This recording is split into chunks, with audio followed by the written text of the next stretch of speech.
और पॉपुलेशन वो होती है जिसके मेंबर्स इंटरब्रीड करके फर्टाइल चिल्ड्रन प्रोड्यूस कर सकते हैं, fertile offsprings and potentially interbreed.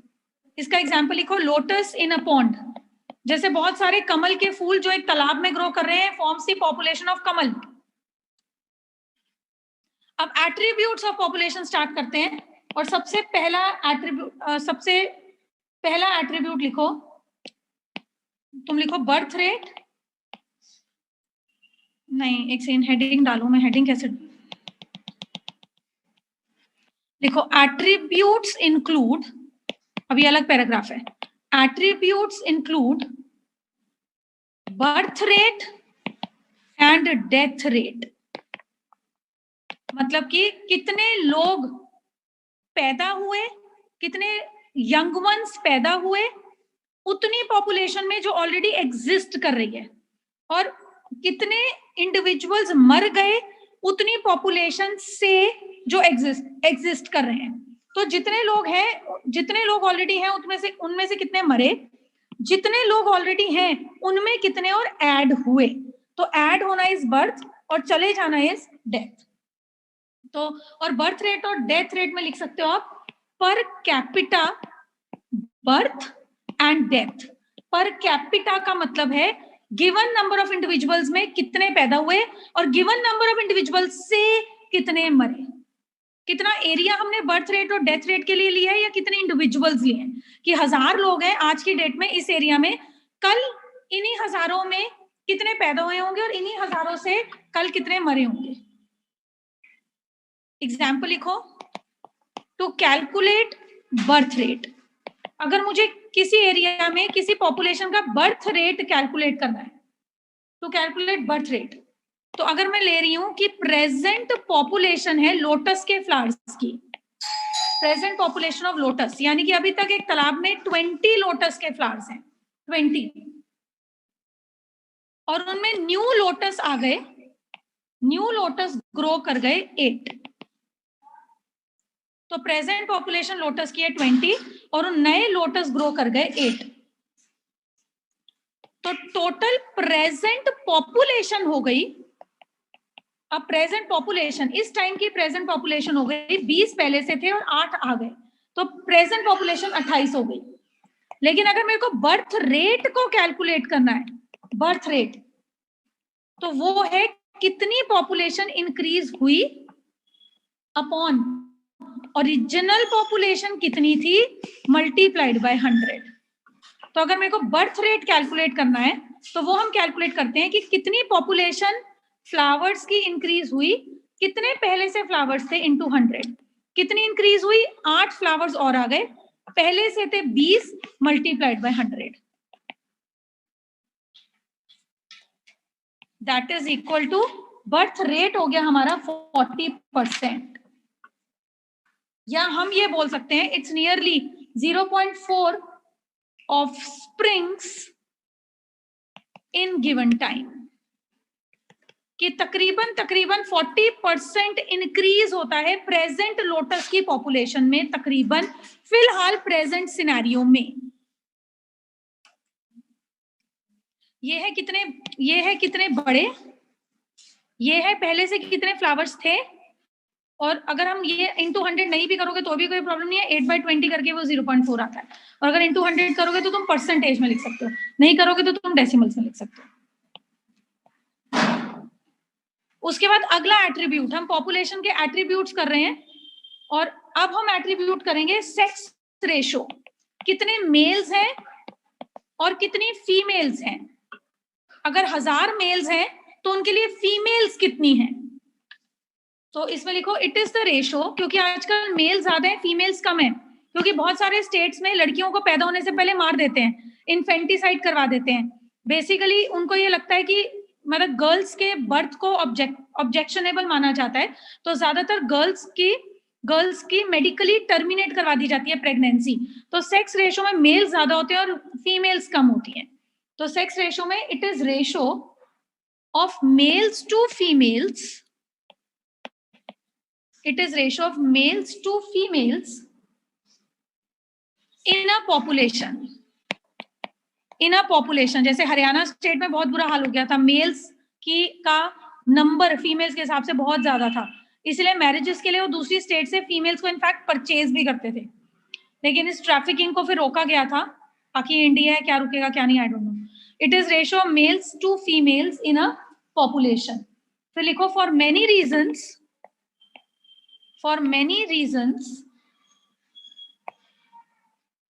many species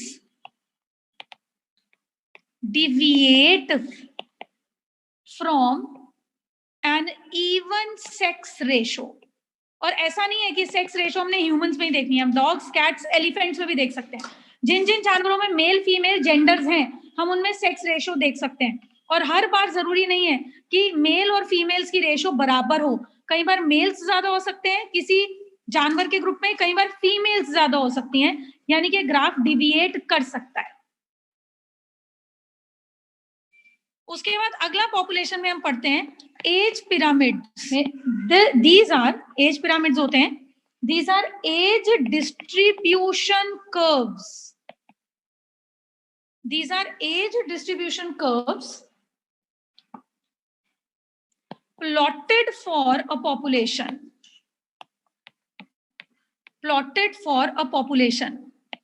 ये एज डिस्ट्रीब्यूशन कर्व्स होते हैं कि सपोज इंडिया के अंदर सपोज बच्चे इतने हैं, उसके बाद इन्फेंट्स इतने हैं, 5 to 10 ईयर के इतने हैं, 10 to 15 ईयर के इतने हैं, उसके बाद यंगर जनरेशन इतनी है, बूढ़ी जनरेशन और कम होती जा रही है इंडिया के अंदर। तो हमारा ना पिरामिड ऑलमोस्ट एपेक्स पे पॉइंटेड जाता है।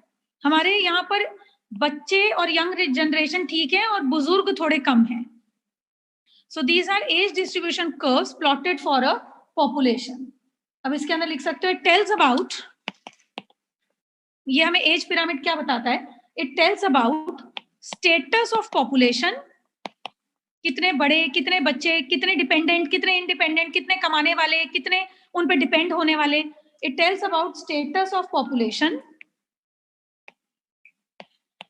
इन हैबिटेट, कि उस एरिया के अंदर उस हैबिटेट में कितने लोग रह रहे हैं, एंड कॉम्पोजिशन, कि सपोज ये एरिया है, इसके अंदर कितने लोग कितनी एजेस के रह रहे हैं। So it tells about status of population in habitat and composition.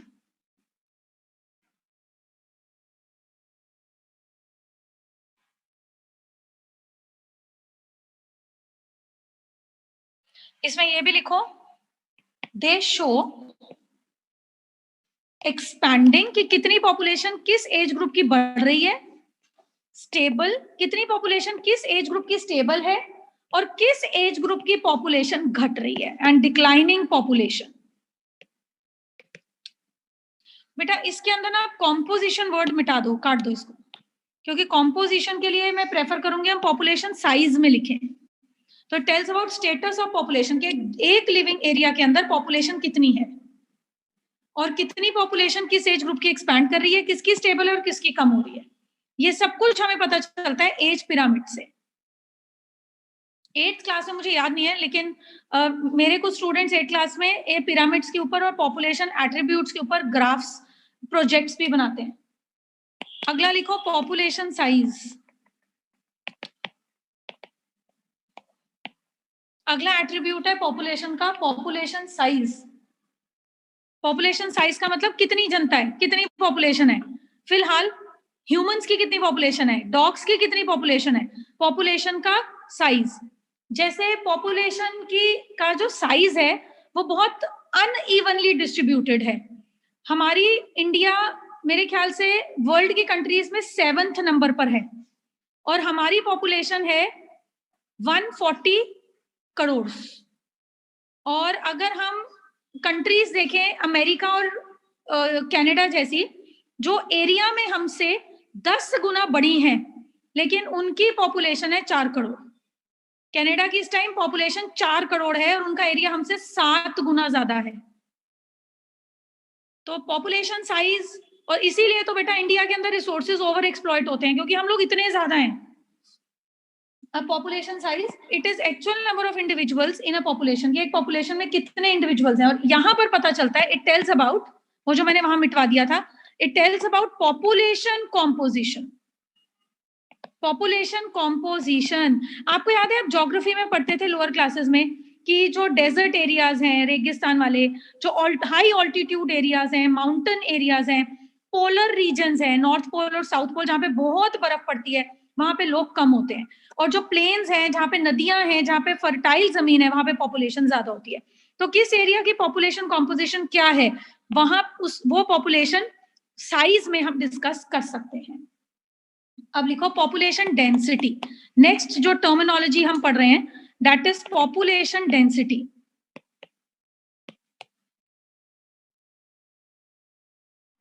It is measurement of population size. Population density क्या है? It is measurement of population size per unit area, per unit area.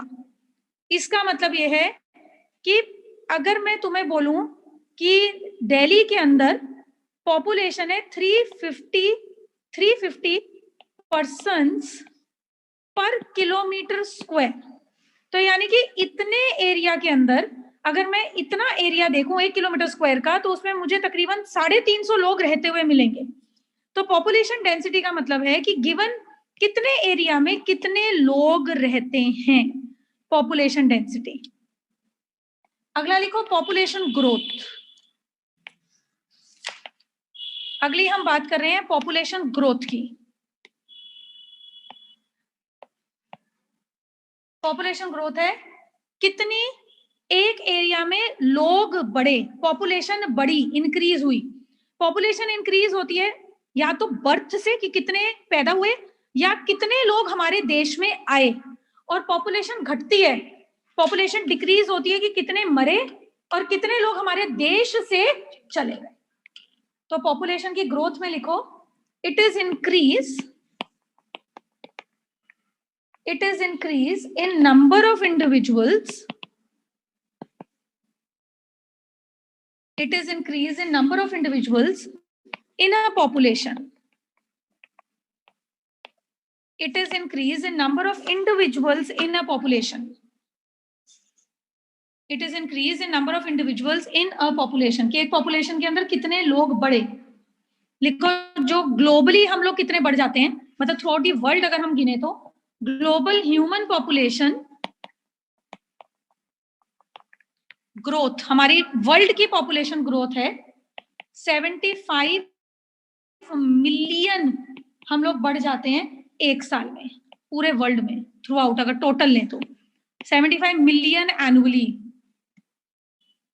और ये जो growth rate है मेरे ख्याल से ये मुस्लिम कंट्रीज में ज्यादा है, जहां पर एक man is allowed to marry so many ladies. मैं वैसे ही फॉर अ चेंज टीवी में अगर ट्रेवल एक्सपी में कुछ अच्छा नहीं आ रहा होता तो मैं ना जो वर्ल्ड के अंदर जो किंग्स और क्वींस हैं, जो बहुत रिच लोग हैं, उनके बारे में पढ़ना शुरू कर देती हूँ। तो कल मेरे टारगेट थे सऊदी अरेबिया के किंग, तो उनमें उसके अंदर उन्होंने बताया था कि उनकी अराउंड मोर देन 13 वाइफ्स हैं और उनके उन किंग के 42 चिल्ड्रन हैं। तो और उनके जितने भी परिवार है, उनका जितना भी परिवार है, उन सब में यही ग्रोथ रेशियो है। तो अभी तो हम बात कर रहे हैं सिर्फ एक पर्टिकुलर मोनार्क की, एक पर्टिकुलर एडमिनिस्ट्रेशन की। तो ऐसे तो होते हैं, पर हाँ मैंने देखा है अमेरिकन में और अब तो खैर एशियंस में भी थोड़ी सी पॉपुलेशन ग्रोथ, पॉपुलेशन के कंट्रोल को लेकर कुछ अवेयरनेस है, पर कई जगहों पे बिल्कुल भी नहीं है। ओके, क्योंकि उनको लगता है कि हम उतना ही ज्यादा इनहेरिट करेंगे, हमारे बच्चे उतनी ज्यादा रिसोर्सेज को इनहेरिट करेंगे, उतनी ज्यादा वो आगे काम करेंगे।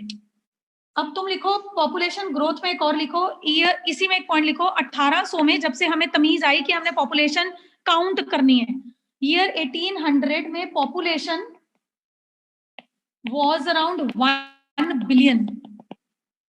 और ईयर 2012 में 2012 के अंदर पॉपुलेशन हो गई थी 7 बिलियन।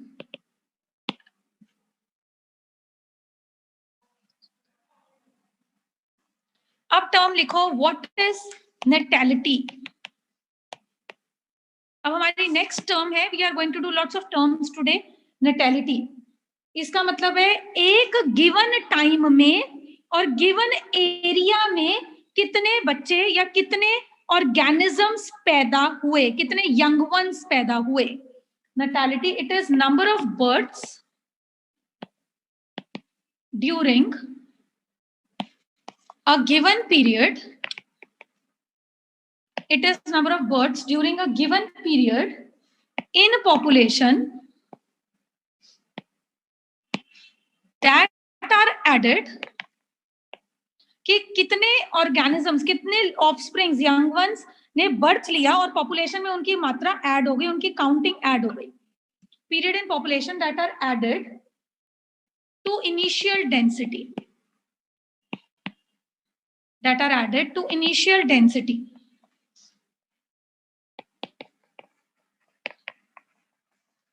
अब हम बात कर रहे हैं मॉर्टैलिटी की. We are talking of mortality कि गिवन टाइम के अंदर उस पर्टिकुलर जनता में जिनको हमने काउंट किया हुआ है कितने लोग मर गए. Mortality, it is number of deaths, it is number of deaths in given period in a population.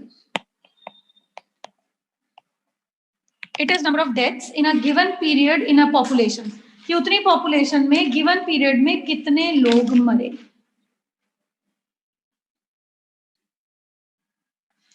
अगली टर्म जो हम कर रहे हैं दैट इज इमिग्रेशन. इमिग्रेशन, कितने लोग मेरे देश में आए, या हमारी गली के अंदर, हमारी लेन के अंदर पिछली वाली लेन से कितने डॉग्स ने एंट्री करी गिवन टाइम में, गिवन एरिया में. तो इमिग्रेशन इज आना, इधर उधर से पॉपुलेशन का आना. It is number of individuals, it is number of individuals of same species that have come into the habitat,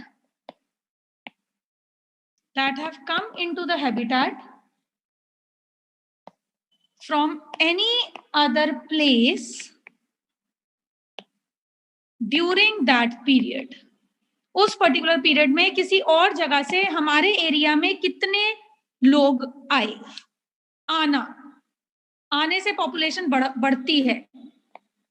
it increases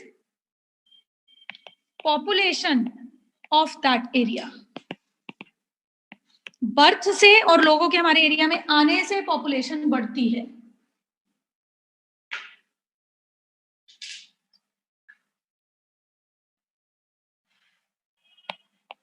फिर है इमाइग्रेशन.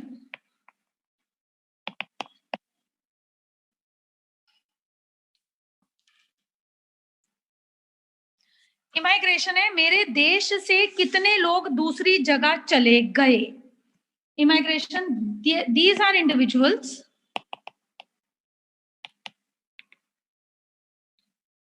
ऑफ पॉपुलेशन, कि हमारी पॉपुलेशन में से इतने लोग चले गए. These are individuals of population who have left habitat,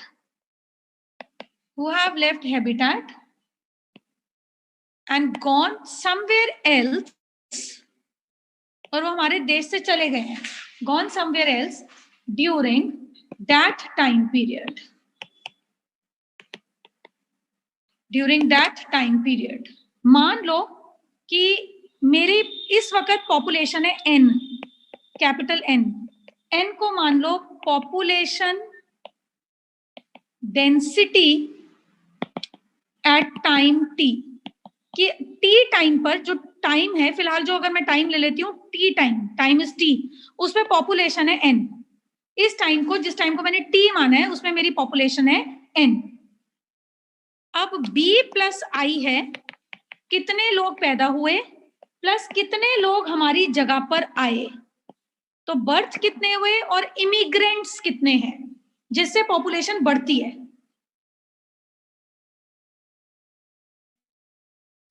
और D प्लस E है कितनी डेथ्स हुई प्लस कितने लोग हमारा देश छोड़कर चले गए. उससे पॉपुलेशन घटती है।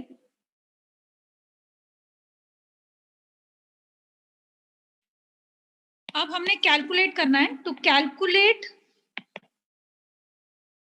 population density, to calculate population density at time t+1, कि टाइम t में तो पॉपुलेशन है n, तो अगले टाइम में, अगला टाइम क्या हुआ t+1, आज मेरी पॉपुलेशन है n, आज है दिसंबर, तो दिसंबर के बाद दिसंबर +1 हुआ जनवरी, तो अगर मैं टाइम t लेती हूँ आज का टाइम, तो t+1 होता है आने वाला टाइम, तो आने वाले टाइम में अगर मेरे को पॉपुलेशन डेंसिटी कैलकुलेट करनी हो, so let it be nt+1, कि आने वाले टाइम में पॉपुलेशन डेंसिटी कितनी होगी, इज इक्वल टू आज मेरी पॉपुलेशन डेंसिटी कितनी है, nt मतलब आज मेरी पॉपुलेशन की डेंसिटी कितनी है, उसमें कितने लोग इंक्रीज हुए, और लोग इंक्रीज कैसे होंगे, बर्थ से और हमारे देश में आने से, माइनस उसमें से कितने लोग डिक्रीज हुए, और लोग डिक्रीज कैसे होंगे, डेथ से और चले जाने से।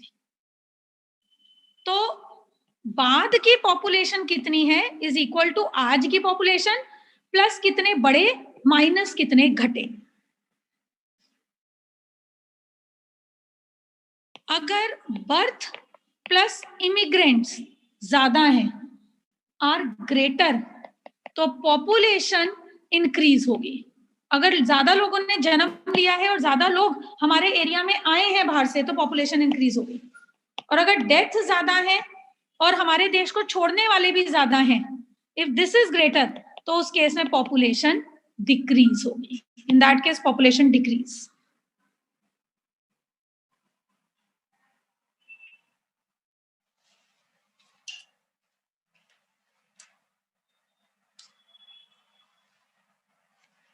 अब तुम लिखो growth models of population.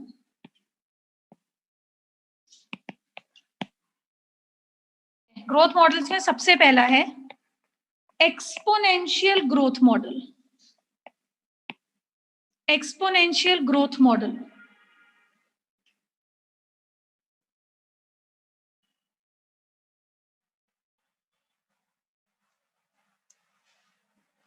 Exponential growth model का मतलब है बहुत ज्यादा एक एरिया के अंदर पॉपुलेशन का बहुत बहुत ज्यादा इंक्रीज होते जाना।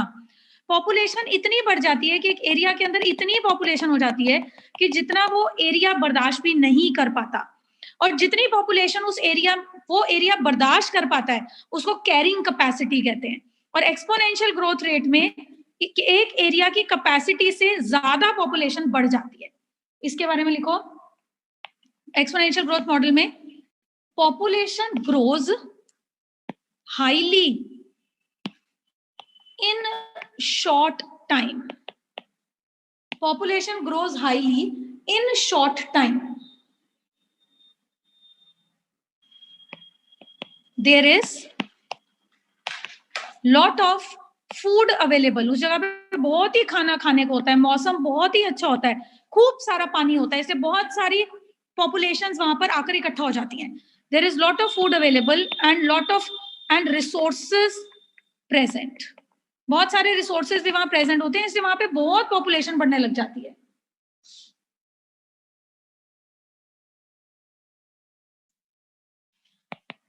The species grow exponentially। Exponentially मतलब दुगनी तिगनी चार गुनी। The species grow exponentially under unlimited resources बहुत होते हैं वहां पे, एंड स्पेस, और बहुत सारी स्पेस होती है। The species grow exponentially under unlimited resources and space. Population carrying capacity से भी ज्यादा हो जाती है। Population increases beyond carrying capacity of ecosystem। जितना वहां का इकोसिस्टम बर्दाश्त कर सकता है, पॉपुलेशन उससे भी ज्यादा बढ़ जाती है। अगर मैं n को मान लूं पॉपुलेशन साइज, मैं b को मान लूं बर्थ रेट, d को मान लूं डेथ रेट,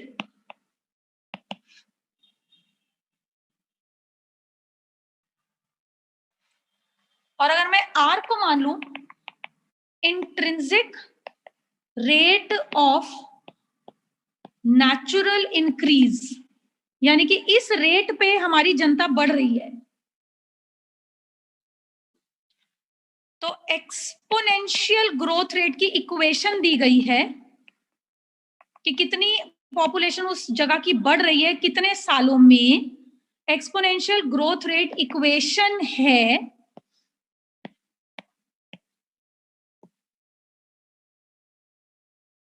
एन टी, लिखो, is equal to N nought E R T. N T का मतलब है पॉपुलेशन डेंसिटी, पॉपुलेशन डेंसिटी एक गिवन टाइम पे, और एन नॉट है कि पॉपुलेशन डेंसिटी स्टार्टिंग में कितनी थी, स्टार्टिंग में कितनी थी, और एन टी है पॉपुलेशन डेंसिटी अब कितनी हो गई। तो N T is population density at time T, कि टाइम बढ़ गया और टाइम टी में पॉपुलेशन कितनी है, और एन नॉट है कि पॉपुलेशन डेंसिटी स्टार्टिंग में कितनी थी जब से हमने ये स्टडी शुरू करी। So it is population density at time zero, zero time था, बिल्कुल स्टार्ट का टाइम था, और पॉपुलेशन कितनी थी। ई जो है that is base of natural logarithm, और ई जो है that is also called as Euler's number. ये एक मैथमेटिकल कांस्टेंट है जिसको आप लोगों ने में भी पढ़ा होगा जब आप लोग शायद लिमिट्स और कंटिन्यूटी वो चैप्टर है शायद उसके अंदर कुछ है ये। और ई की जो वैल्यू है 2.71828, और इसको हम यूज करते हैं जब हमने नेचुरल लॉग्स निकालने हो बेस के। अब एक क्वेश्चन लिखो इसी के बेसिस पे।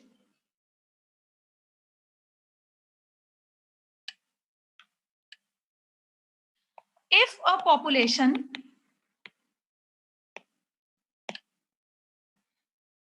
doubles in its size, if a population doubles in its size in 3 years, अगर एक पॉपुलेशन दुगनी हो जाती है 3 सालों में, यानी कि वो पॉपुलेशन बढ़ रही है एक्सपोनेंशियली, 3 साल में पॉपुलेशन का डबल हो जाना मतलब काफी पॉपुलेशन बढ़ रही है, देन कैलकुलेट इंट्रिंसिक, यानी कि internal rate of increase population का क्या है, calculate intrinsic rate of increase यानी कि are of population.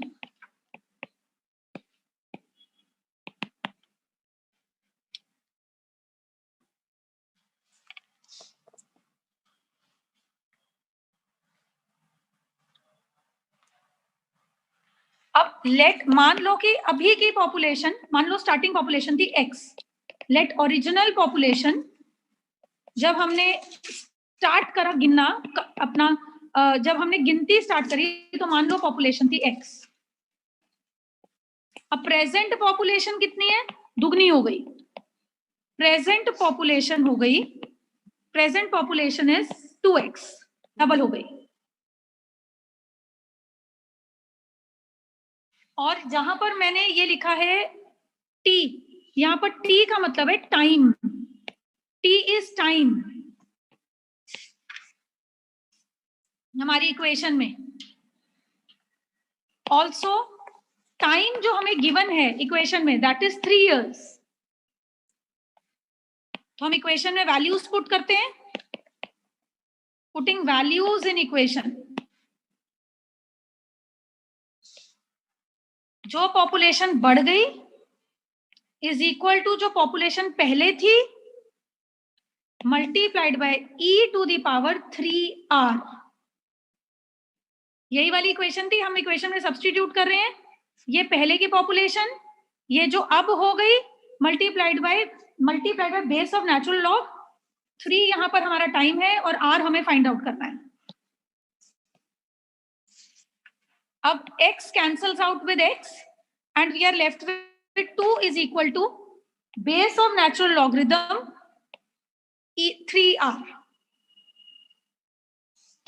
Now apply log on both the sides. या तो तुम्हारी टीचर ने लॉग बुक दी होगी या तो तुम्हारी टीचर ने लॉग की वो वैल्यू दी होगी. Apply log on both the sides. तो दोनों साइड्स पे लॉग अप्लाई करो. This is log 2 is equal to log e 3r. log 2 is equal to log e 3r.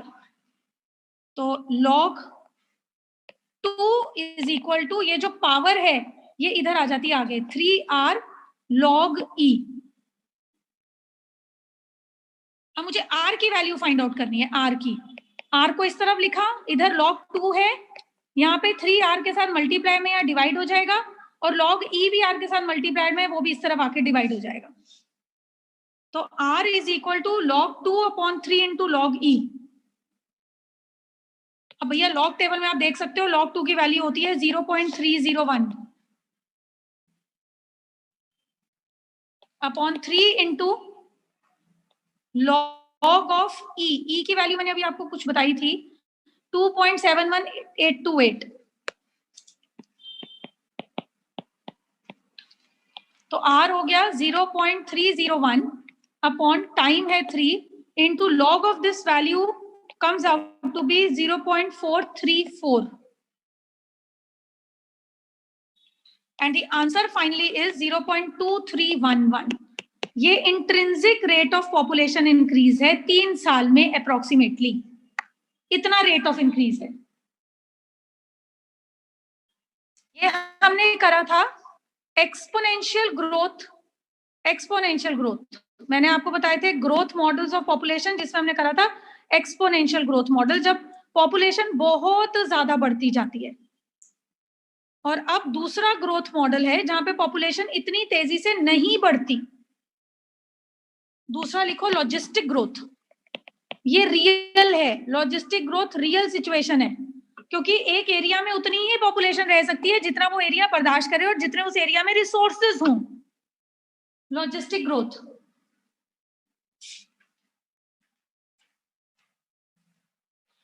This growth occurs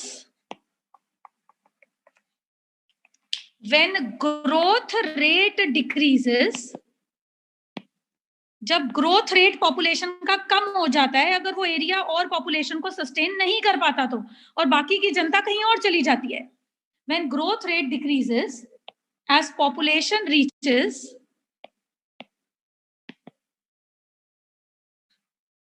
carrying capacity. As population reaches carrying capacity.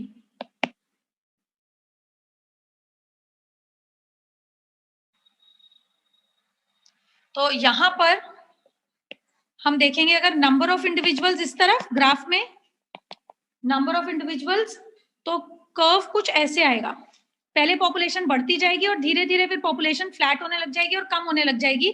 और ये वाली जो line है, ये लाइन है हमारी कैरिंग कैपेसिटी की, कि इससे ज्यादा पॉपुलेशन वो एरिया बर्दाश्त नहीं कर सकता.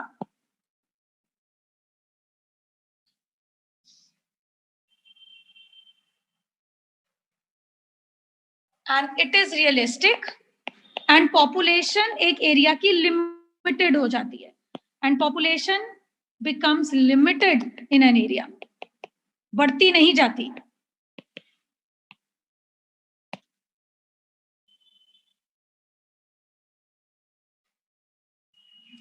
और इसकी एक्सप्रेशन लिख लो dn अपॉन dt, यानी कि rate of increase of population.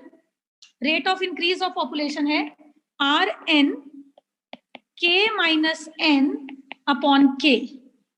Rate of increase of population है r, वही हमारा intrinsic rate, n k minus n upon k, जहां पर k है कैरिंग कैपेसिटी और n है कितनी पॉपुलेशन अभी है. k है कैरिंग कैपेसिटी.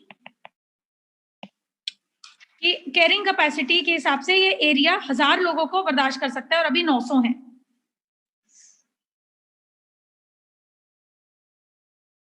ये कैरिंग कैपेसिटी की डेफिनेशन भी लिख लेते हैं.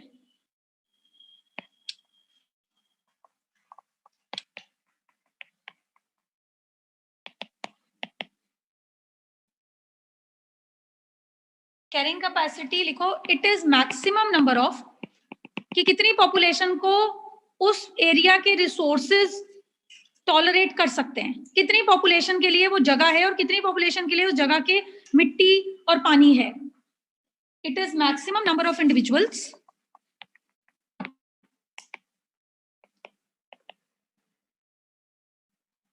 in a population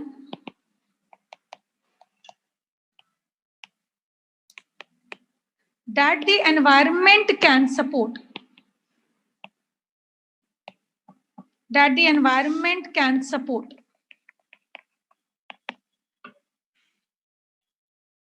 It is maximum number of individuals in a population that the environment can support.